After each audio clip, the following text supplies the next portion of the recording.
How's it going, YouTube? Welcome to the Man United podcast, Friday evening.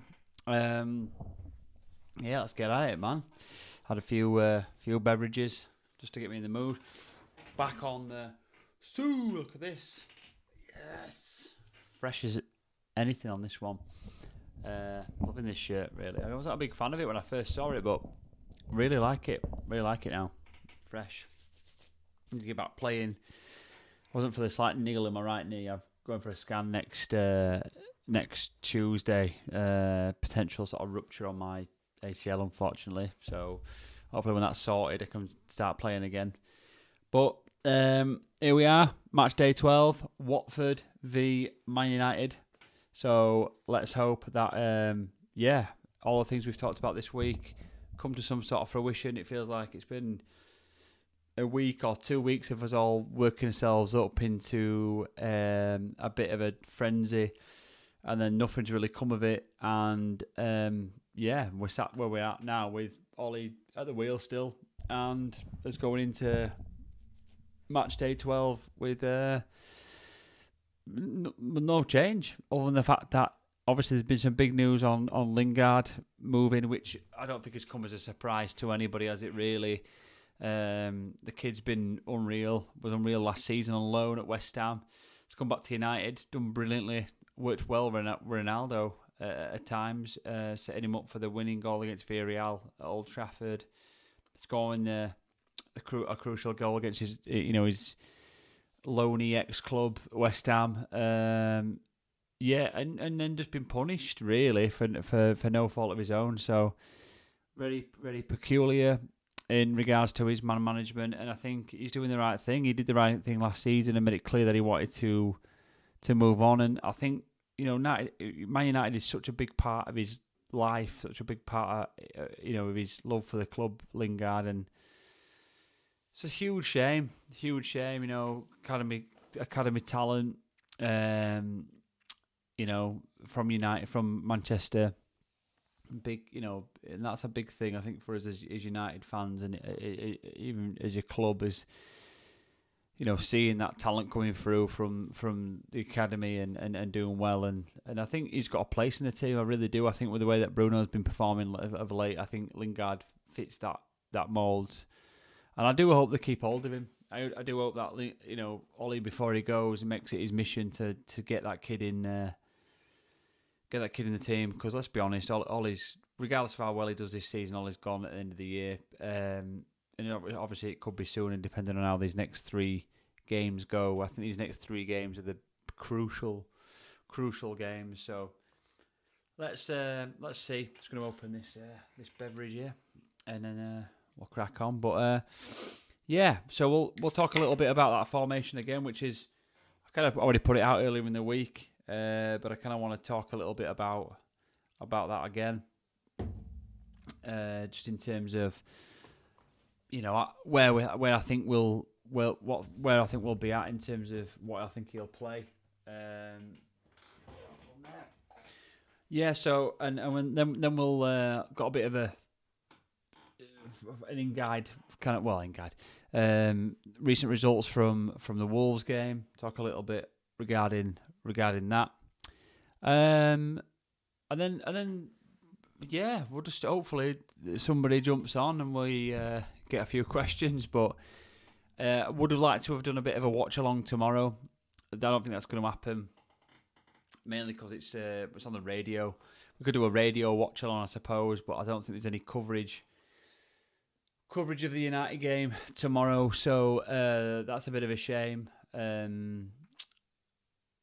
But it is what it is. It comes and goes. And I think obviously United get more often than not, they're on TV, so can't really complain. So let's get straight into it. So we'll look at the formation. So I put this out already this week, and this is the formation I think will go with tomorrow. I don't know about the Shaw situation. It was pretty cagey today in his press conference, really, with Solskjaer. It kind of a little bit frustrating. I'll see if I can get Twitter up and see if I can get some comments on that. Hold on a minute, I might be able to get them up on my phone. But yeah, it was really, really sort of cagey today. It was a pretty short press conference in my book. I just thought it was a pretty poor one. Still talk, obviously massive talk this afternoon or this evening regarding Lingard. That's been the big one. Solskjaer claiming it's been a good week. It's been a good week or a good fortnight. They've still been communicating during the international break through social media and through sort of Teams avenues, all those kind of things really that we're all now familiar with, Teams and Skype and Zoom and all those kind of things. I don't agree with that. Reports that Ollie's been having crisis talks with certain players, Matic, Ronaldo, Bruno, Maguire, and maybe I think one or two others regarding certain things at Old Trafford. Has that been almost a farewell? I don't know. Maybe so. Maybe that's a little unfair. Talks about him wanting to Ole Gunnar Solskjaer needs to replicate his old tactic to go unbeaten with United. He's not going to be able to do that with some of the players that he's acquired, Sancho and Ronaldo, which I think, for me, he hasn't capitalised on the Sancho thing at all. I think he's really not used that enough, and needs to do that. Manchester United may wait until summer to replace Ole Gunnar Solskjaer due to the lack of options. There is a lack of options, and I think anything now would be a panic managerial switch and change. So really don't think that is worth us jumping into two-footed. What else has there been coming up? Jesse Lingard preferences to make a loan move until the end of the season within the Premier League and then sign a long-term deal.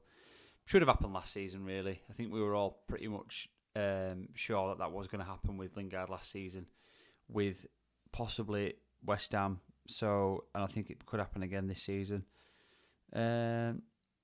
Some talks from Raiola, which nobody wants to hear about. A load of crap, really. West Ham talking about wanting to re-sign. Ronaldo put out a tweet that it was him. We assume it's him. Or was it Insta? Time to roll up sleeves once again, just to get the job done. Let's chase what we are trying to achieve this season. MUFC. I don't know what we're trying to achieve this season. That's our problem. I think if we actually had a clear focus on what we're expecting to achieve, then we wouldn't be far away, I don't think. Yeah, so just general sort of comments. I thought the old Ole Gunnar Solskjaer press conference was just pretty poor in regards to. There's nothing much said really. I mean, if there hadn't have been a press conference, we would be sat here with equal the amount of information as we'd received. I follow after it. We've not received anything different from that press conference other than the fact that Ole Gunnar Solskjaer is just spilling out a load of mumbo jumbo again in his ramblings and his talkings to the media. There were some questions pointed at him for his job.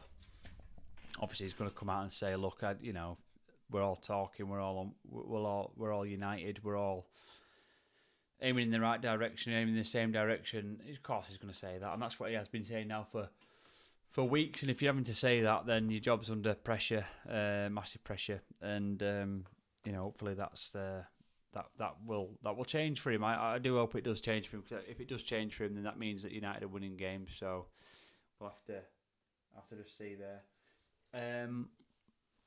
Yeah, so this formation, this is what I think he'll do. I don't think he'll stick with the three at the back. I think he'll go four. I think he'll go four at back. I think he's it worked at Spurs, and for reasons it worked. Is I think a little bit, well, it was poor Spurs, wasn't it? Poor Spurs with a poor managerial setup. I think what will happen is he'll go 4 at the back. I think he'll play the 4 that we see there: Maguire, Lindelof, Wan-Bissaka, Telles. I'm not confident with Telles, albeit I think last time Telles played was a Villarreal game where he got ripped to shreds, scored a worldy goal, but defensively got ripped to shreds. However, he played right back that game, not left back. I think it suits him to play left back a little bit more. I think he's a little stronger on that side. And he's got Rashford there now, who's fully fit, who will link up with him. So hopefully he plays there. I think Shaw, if there's any doubt in his fitness, he shouldn't play. I think he's been off form anyway. And I think bringing a 75% fit Shaw in, who's underperforming at the minute, is a bad idea. So I think give Tellers a run out against Watford. It's not an Arsenal, Chelsea, Liverpool, Man City, Watford. He should be. If he's not capable of playing a Premier League game against Watford, then he's not capable of playing a Premier League game at all. So let's play him. Let's see what he's about. Let's see how he performs, and let's give the lad a little bit of confidence. And let's move on from that. So I think that's what he'll play. Scott McTominay, I think more and more, I'm doubtful, but I think he will play. I saw a tweet earlier on about he's reaching a milestone for United. Is it his 100th game? I'm not sure. I'm not sure. I never sort of read deeply into that story, but he's apparently reaching a bit of a milestone. Van der Beek, I hope he starts him. The reports have got stronger and stronger all week. I think his intro into the end of the Man City game, he showed a bit about himself. He's got nothing to lose, Solskjaer, with this. And with Fred sort of coming back late from the Brazil internationals, and McTominay being injured, one of them two is going to miss out. And I think Van der Beek's got a perfect opportunity with Pogba suspended and injured now, to come into this team and to show what he's about. So really do feel like it's a chance for Van der Beek to show what he's worth. I think with Wan-Bissaka there and hopefully I'm going to gamble on the fact that Sancho is playing right. I think him and Sancho have got a perfect opportunity to start linking up. I think someone like Van der Beek, what he does brilliantly is linking other players together, linking different, defence to midfield to attack. He's good at linking those facets together. So hopefully Van der Beek's playing. I'm not sure about McTominay. Should he play Matic, or should he play Fred? I'm not sure. Moving into sort of the front guys, then obviously I think Bruno's going to get played. I can't see Lingard coming in at all during the game, albeit I think that he deserves to. Bruno's going to be playing. I think Bruno's got a big game. I think he's been off it. Needs to be showing what he's worth. But yeah, 100% needs a big game. I think Bruno, I think we all agree on that one.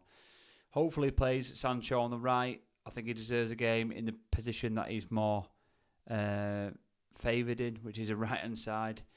I think he'll play Rashford left. It's his go-to player. It's a player that he has a lot of faith in.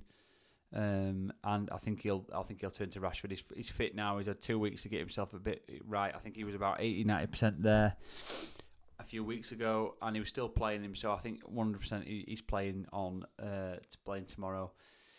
And then Ronnie up front, which I think is exactly what he'll play. Ronaldo up top, and providing Sancho and Rashford get in the mix, Ronnie's got every chance of scoring. So, however, as we've seen, what this formation does sort of mean is that we play with potentially a right winger in Sancho, who wants to beat that full back and get balls into the box, which Ronaldo will favour. With Rashford, you've got an inverted winger, so you've got the opposite effect on either wing, which can work if they switch, it can work. But what it does is it makes it very complicated because you've got one side, one full back, and one midfield, and one attacking side going inverted, and then one other side going the other way, and it can sometimes be a little complicated.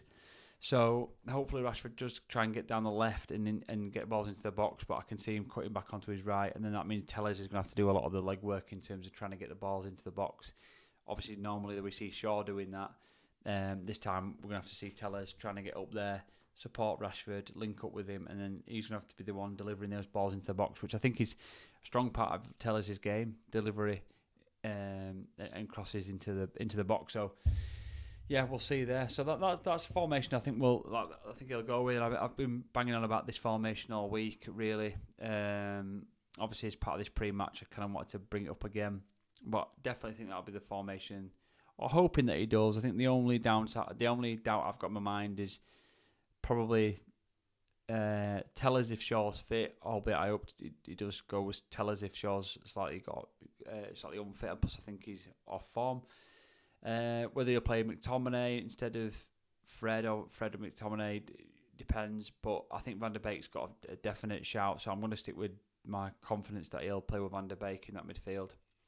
And then whether he'll go with Sancho on the right. So my real concern is for Tellers and McTominay in terms of just fitness in regards to who's available. But I think in terms of whether he actually decide to play them or not, I think my only risk is probably the decision on Sancho.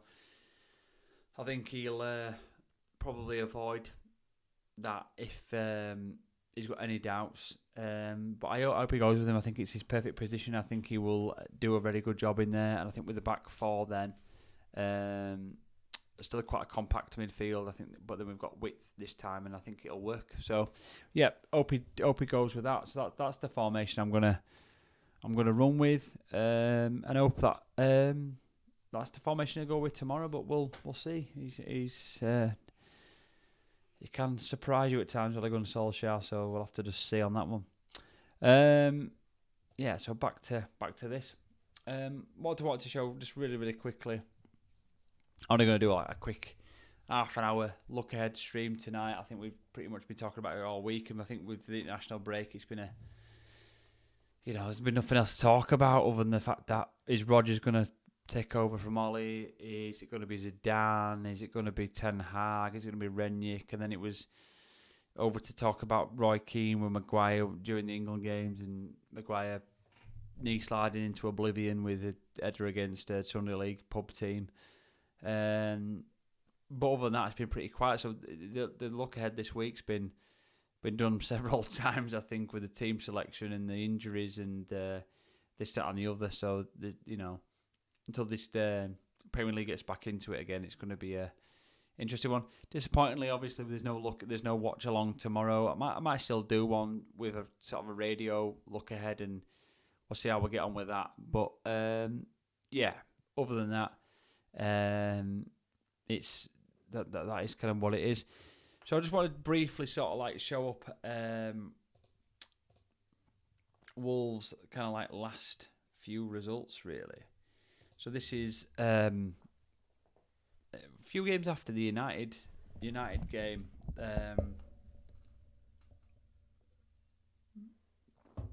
So what we got? So looking at the games, they've scraped to 1-0 against Southampton. So typically, as we know, we're Wolves, and I think they've struggled this season for goals, an abundance of goals. Only scoring more than 2 against Villa, where they conceded 2. So they've been, when they seem to go forward and be more expansive, they've got risks where they tend to concede. But usually when they sit in and they want to nick a win or play for a draw, they're difficult to break down. So they lost on pens in the League Cup, Carabao Cup, to Spurs. Won 1-0 Southampton. So scraped a win there against a pretty mediocre Southampton this season. Scraped a 2-1 win against Newcastle considering how poor they've been this season, was a pretty well. It's obviously a good result. They got a win, but what I mean is, it's like they've been scraping a result considering where they sat in the table. Well, they're 6th at the minute or 7th. Scraped a 3-2 win against Villa. Villa have been, as we know, pretty poor. Drew 1-1 against Leeds. Leeds have obviously been fairly poor this season as well. Been struggling themselves, and that was a big game, I think, for those two teams, where both teams were probably slightly off form at the time. 1st of November, managed a 2-1 win against Everton, which I think is a big result for Wolves. I think that's a fair play result, where Everton are probably in a similar position to Wolves. They're a tight, solid team, but probably struggle to score a certain amount of goals, and I think they're going to struggle this season. But 2-1 win is a good result, I think, there. Then lost 2-0 to a fairly up and down, a bit of a yo-yo side in Crystal Palace, where I feel like Palace could be that team where they could smash you, or they could quite easily lose dramatically to you. So beat Wolves 2-0, fair play. Good result for them. So over the last, 1, 2, 3, 4, 5, 6 games, I don't know why I'm looking at Wolves. Why am I looking at Wolves? I just realised that. Why am I looking at Wolves? Should be looking at Watford. Why the hell am I looking at Wolves? Yeah. So let's get Watford's up. I mean, there you go for Wolves. They've got West Ham tomorrow. So if West Ham fans are watching this, then there you go. Why the hell I've got the Wolves up, I do not know. Let me get Watford's up. Watford. There we go. Let's get this up.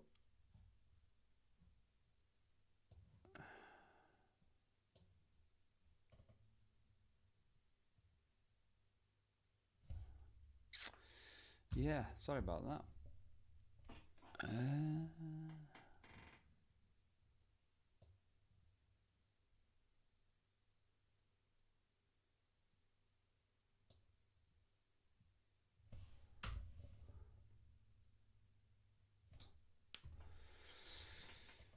Yeah.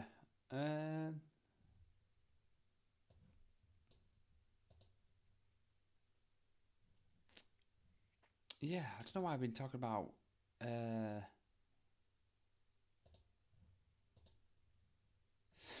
Wolves for about half an hour until I realised. Watford tomorrow. Try again. We're talking about Watford and the game against Watford. If I keep repeating it, might stick. Jeez, I've only been talking about it all week on streams. Yeah, so Watford, let's have a look at their results. Bloody Wolves, I can't believe I'm talking about Wolves. So, managed to win 18th September, won against Norwich. Decent result. Obviously, what Norwich have been pretty diabolical this season. With the way in the cup, won against, lost against Stoke City 3-1. Pretty poor result. Drew against Newcastle. How poor Newcastle have been this season. Drew against Newcastle. Lost 1-0 against Leeds, despite the fact that Leeds have been pretty poor this season. Got smashed against Liverpool 5-0, which, yeah, let's not talk about that. I think we've got nothing to say about that from a United point of view. Weird result against Everton. Smashed Everton 5-2. Lost 1-0 against Southampton. Lost 1-0. Got a red card against Arsenal. And then we've got United next. So across the last 1, 2, 3, 4, 5, 6, 7, 8 games, they've, well, call it 7 games. One was a cup game. They've won their. They've won one. What's that? 2. They've won 2 of the last 7 games, which is pretty poor.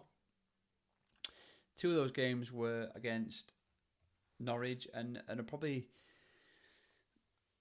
unexpected win against Arsenal, really. Everton, really. So they've not lost them dramatically. 1-0 against Southampton, 1-0 against Everton, 1-0 against Leeds.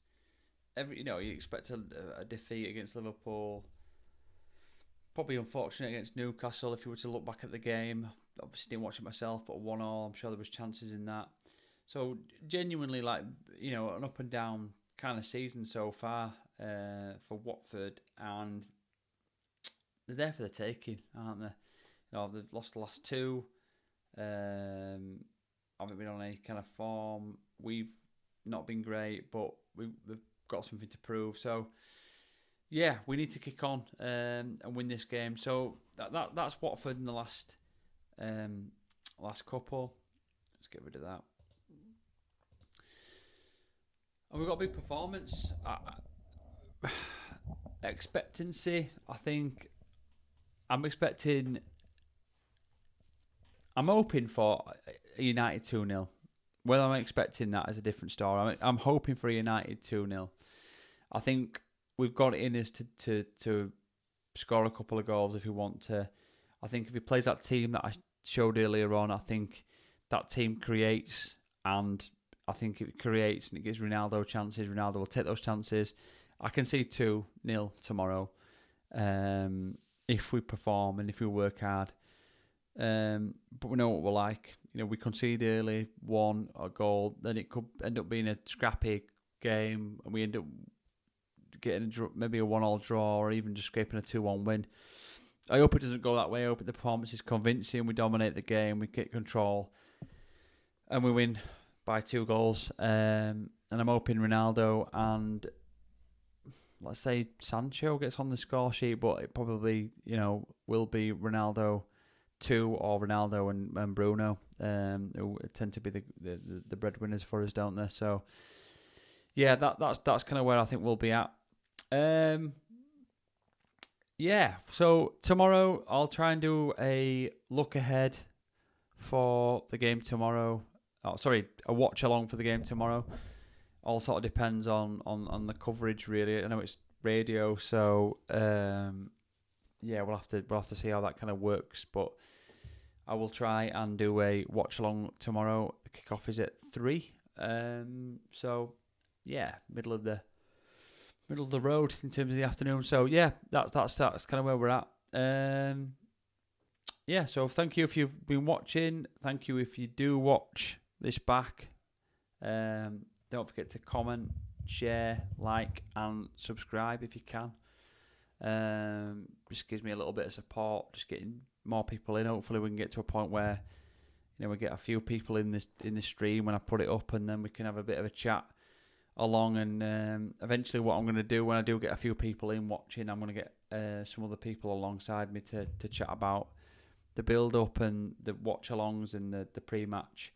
That's kind of the aim, really, to just get somebody on it and help me out, really, and provide a bit of content for you guys to watch and comment and get involved, really. So, as I say, thank you if you have been watching, and just, as I say, smash the like, comment, share, subscribe, unlike if you don't like what's going on, but if you do like it, subscribe and then watch some more. Cheers, guys. Thank you. Bye bye.